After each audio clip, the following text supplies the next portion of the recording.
Hello everyone, welcome to the CBSE Python tutorial. We are starting with the first lecture. In this we are going to see how to install and download and install Python on your system.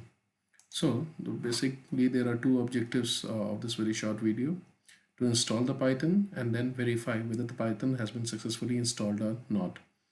Okay, so in order to install the Python, go to Google and search for Python download.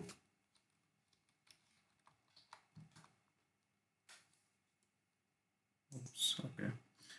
So the very first link that you get is the download link for Python. Click on it,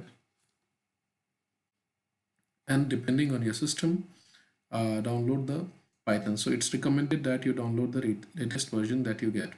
So when you click on this, our download will start here, and just it will take a few seconds. So it's around 25 MB file, and once your file is installed, you can go ahead and just click on this setup, and because on my system it is already installed, so it's asking me to upgrade. So just to show you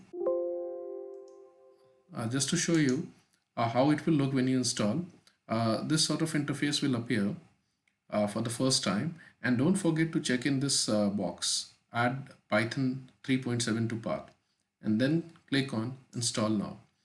So, and then just follow the simple steps and finish the installation. Your Python will be installed.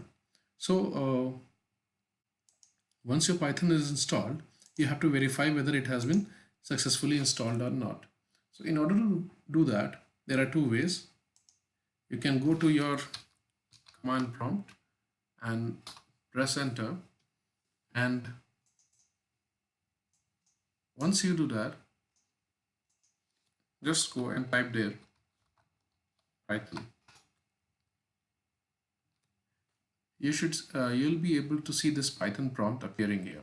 So this suggests that the Python has been successfully installed. Alternatively, with Python, there comes its own IDE. This is known as IDLE. Click on it and just wait for a few seconds. It will open. So this also suggests that Python has been successfully installed. Okay.